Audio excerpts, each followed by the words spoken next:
నా పేరు నాగబాబు, ధర్మసేన సంస్థ అధ్యక్షుడిని. కాకినాడ జిల్లా కాకినాడ నుంచి మాట్లాడుతున్నాను. ఈరోజు ధర్మసేన సంస్థ అధ్యక్షుడిగా మీ ముందుకు రావడానికి కారణం, కూటమి ప్రభుత్వం ఎన్నో ఆశలతో సామాన్యులు అమ్మయ్య మా కోరిక తీరుస్తారు, బాబు గారు అయితే, మా పవన్ కళ్యాణ్ గారు అయితే మా నమ్మకాన్ని పెంచుతాడని, మోదీ గారు అయితే మా రాష్ట్రాన్ని బాగు చేస్తారని ఎంతో ఆశతో భయంకరమైన కోరికలతో ఆశలతో నెగ్గించిన ప్రభుత్వంలో సామాన్యుల పరిస్థితి ఏమిటయ్యా అని ఒక్కసారి ఆలోచిస్తే సీసా తేడా సారా ఒకటే అన్నట్టుగా అధికారంలో కనబడటం వల్ల నేను మీ ముందుకి పూర్తి అధ్యయనం చేసే వస్తున్నా. రాష్ట్రం అంతటా మా ధర్మసేన సంస్థ సభ్యులున్నారు. పూర్తిగా ప్రస్తుతం కాకినాడ జిల్లా నుంచి మాట్లాడుతున్నాం కాబట్టి ఇక్కడ విషయాలు చెప్తాను. అధికారాన్ని అడ్డుపెట్టుకుని నిజాయితీగా లేని ప్రవర్తన అధికారులు అవినీతిని ప్రోత్సహిస్తుంది. కూటమి ప్రభుత్వం ఏర్పడ్డాక అధికారులకి ఫస్ట్ తారీఖు జీతాలు వచ్చేస్తున్నాయి. సామాన్యుడికి పెన్షన్ నిక్కచ్చిగా వచ్చేస్తుంది, రెండో కంటికి తెలియకుండా. అయినా కూడా జీతబత్యాలు వచ్చి అన్నీ ఇచ్చినా కూడా అధికారులకు జీతం కొలమానం కావట్లేదు, లంచం కొలమానంగా మారిపోయింది. సచివాలయాలు ఉన్నాయి, కానీ ఒక సామాన్య సచివాలయంకి వెళ్తే ఒక బర్త్ సర్టిఫికెట్కో, డెత్ సర్టిఫికెట్కో, కుల సర్టిఫికెట్ ఏదో వారు చిన్న చిన్న వెళ్తే అక్కడ విఆర్ఓ గారు లేక, ఇంకొక వ్యక్తి లేక, వీరికి సమాధానం చెప్పేవాళ్ళు లేక 4-5 సార్లు తిరిగాక వీడికి నీరసం వచ్చి ఏంటయ్యా అంటే నెంబర్ సంపాదించుకుని వారితో మాట్లాడితే బిజీగా ఉన్నానంటే, అయ్యా ఇంట్లో కొంత ఇచ్చుకుంటాను, మీరు 2 సార్లు తిరగలేకపోతున్నాను, వయసు పెద్ద అయింది, లేదా మాకు అయ్యే పనుల వల్ల మాకు ఇబ్బందిగా ఉందంటే వెంటనే వారు అవుతున్నారని ఇది నగ్న సత్యం. దీనివల్ల సంకేతం ఏమి వెళ్తుంది? గత ప్రభుత్వం అలాగున్నా ఇది అలాగే ఉంటుంది. చంద్రబాబు నాయుడు గారు వరదల్లో మోకాళ్ళ నేతలు నీళ్లలో కూడా కష్టపడి తిరిగారు.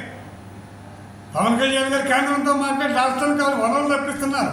పెద్ద పెద్ద ఫ్యాక్టరీలతో ఫండ్స్ రప్పించినా, మోదీ గారు మనకి ఇచ్చినా దిగువ స్థాయిలో అధికారులు కరెక్ట్గా వారి యొక్క నిర్ణయాన్ని మీరు పాటిస్తే జన రంజకంగా ఉంటుంది పాలన, ప్రభుత్వం, సామాన్య ప్రజలు. ఒకవేళ ఉన్నవాళ్ళ డబ్బుల కోసం ఏదైనా ఇస్తే, లంచం ఇస్తే తీసుకోవచ్చు, తప్పు కాదు. కానీ సామాన్యుడి దగ్గర ఫర్ ఎగ్జాంపుల్ చిన్నవాడు ఏదైనా ఇల్లు కట్టుకుంటే ఆ యొక్క కార్పొరేషన్కో, మున్సిపాలిటీకో, టౌన్కో, పంచాయతీకో వెళితే దానికి ఇది ఉందా, అది ఉందా, ఇది ఉందా 66 కోట్లు పెట్టి ఆడి మనసు కాకాయ వికలం చేసేసి ఆ డిమాండ్స్ ఇన్ని ఉన్నాయి కాబట్టి ఇంతైతే చేస్తామంటే ఇల్లే కట్టుకుంటాడా? వీళ్ళకి లంచాలా చెప్తాడా? ఓ రిజిస్టర్ ఆఫీస్కి వెళ్తే 0.5% ఫిక్స్డ్ చేసేసారు లంచం. అంటే ఒక ₹1 ఆస్తి రిజిస్ట్రేషన్ చేయించుకుంటే 50,000. అంటే రోజుకి అసలు వచ్చి 10 రిజిస్ట్రేషన్లు అయితే రోజుకి 5 లక్షలు. 25 రోజుల్లో 25 1,25 లక్షల ఆదాయం. ఒకవేళ ఎవరన్నా సరే గట్టిగా అడిగితే మేము లక్షలు ఇచ్చి వచ్చామండి నా అధికారులు ఓపెన్గా చెప్పేస్తున్నారు ఇవాళ. అంటే దీనికి ఎవరికి ఇస్తున్నారు ఇట్లు?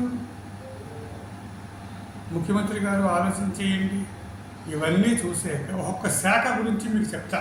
ఫర్ ఎగ్జాంపుల్ మున్సిపాలిటీ శాఖ కానీ, రెవెన్యూ శాఖ కానీ, రిజిస్ట్రేషన్ శాఖ కానీ, ఆర్టీఓ శాఖ కానీ, పొల్యూషన్ కానీ, పరిశ్రమల శాఖ, ఇలా ప్రతి శాఖలో ఒక ఫ్యాక్టరీ మీద ఇన్స్పెక్షన్ లేదు.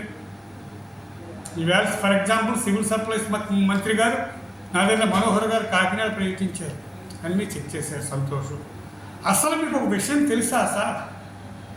తూనికలు కొలతలు ఆఫీస్ వారు ప్రతి 6 నెలలకో సంవత్సరంకో ఇది వరకు ఆ యొక్క 100 గ్రాముల రాయి దగ్గర నుంచి 50 గ్రాముల రాయి దగ్గర నుంచి రాయి తిరగేసి సీల్ వేసిపోరు. ఆ సీల్ ఎత్తలేరా సార్? అసలు ఉందా సీలు? ఎవరో చూస్తున్నారా? లే. అలాగే పూర్వం ఏసీబీ అంటే ఆ అధికారులు భయపడేవారు. అసలు ఏసీబీ శాఖ ఎక్కడుందో కూడా తెలియట్లేదు. ఇలా ఇవన్నీ నిర్వీర్యం అయిపోవడం వల్ల గత 5 సంవత్సరాల్లో అదే ఇప్పుడు జరిగిపోతున్న ధైర్యంతో ఈ అధికారులు తెగించేస్తున్నారు.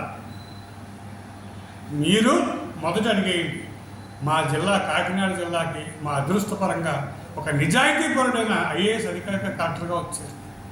అలాగే ఒక నిజాయితీపరుడైన ఎస్పీ గారు వచ్చారు. ముందుగా వారికి ధర్మసేన సంస్థ తరపున నమస్కారం తెలియజేసుకుంటూ, ఇంకొక విషయం ఏంటంటే, మేము ఇప్పటిదాకా సైలెంట్గా మా కార్యక్రమాలు మేము చేసుకుంటున్నాం. ఇక నుంచి ప్రతి శాఖలో, ప్రతి ఆఫీసులో, గ్రామ సచివాలయం నుండి జిల్లా స్థాయి వరకు పైలట్ ప్రాజెక్టుగా మేము ఒక నిర్ణయం తీసుకున్నాం. అడుగున్నర ఇంటూ 2 అడుగులు ఒక స్ట్రక్చర్ వేసి, ఏసీబీ అధికారుల యొక్క వారి యొక్క టోల్ నెంబర్ వేసి, ఆ జిల్లా అధికారి వారి ఫోన్ నెంబర్ వేసి, జిల్లా కలెక్టర్ గారి యొక్క సహకారంతో వారి యొక్క నిర్ణయంతో వారిచ్చి నెంబర్ వేసి, కింద పవన్ కళ్యాణ్ గారి నెంబర్ వేసి, ఆ కింద మా ధర్మసేన సంస్థ టోల్ ఫ్రీ నెంబర్ కూడా మీకు వేసి, ప్రతి జిల్లా ఆఫీసు ముందు ఇది పెట్టి, మేము ప్రత్యేకంగా రిజిస్టర్ ఆఫీసు కానీ, రెవెన్యూ ఆఫీసు కానీ, మున్సిపాలిటీ ఆఫీసు కానీ వెళ్ళి ఎవరన్నా అవినీతి అడిగితే మీరు ఇట్లా కంప్లైంట్ చేయండి, ఒక వాట్సాప్లో పంపించండి. వారి మీద ధర్మ పోరాటానికి ధర్మసేన సంస్థ అధ్యక్షుడిగా నేను చెప్తున్నా. కాకినాడ జిల్లాలో ప్రతి గ్రామంలోనూ మా సభ్యులు ఉన్నారు. పూర్వం ఠాగూర్ సినిమా, చిరంజీవి గారి ఠాగూర్ సినిమా ఎలాగో మేము మా టీము అలాగే ఉంది. అంటే మేము ఎక్కువగా ఎందుకు పట్టించుకోవట్లేదంటే, కూటమి ప్రభుత్వం వచ్చేస్తుంది, ప్రభుత్వం చంద్రబాబు గారు బాధ్యత చేస్తున్నారు, పవన్ కళ్యాణ్ పంచాయతీ నుంచి పూర్తి విశదీకరంగా చేస్తారు, పర్యావరణం మీద బ్రహ్మాండంగా చేస్తున్నారు. ఇన్ని చేసినప్పుడు మన పని ఏముంటుంది రా అనుకున్నాను మేము. సామాన్యుడికి ఎంత చేసినా అధికారుల్లో చలనం ఏమీ రావట్లేదు. నిజాయితీగా కరెక్ట్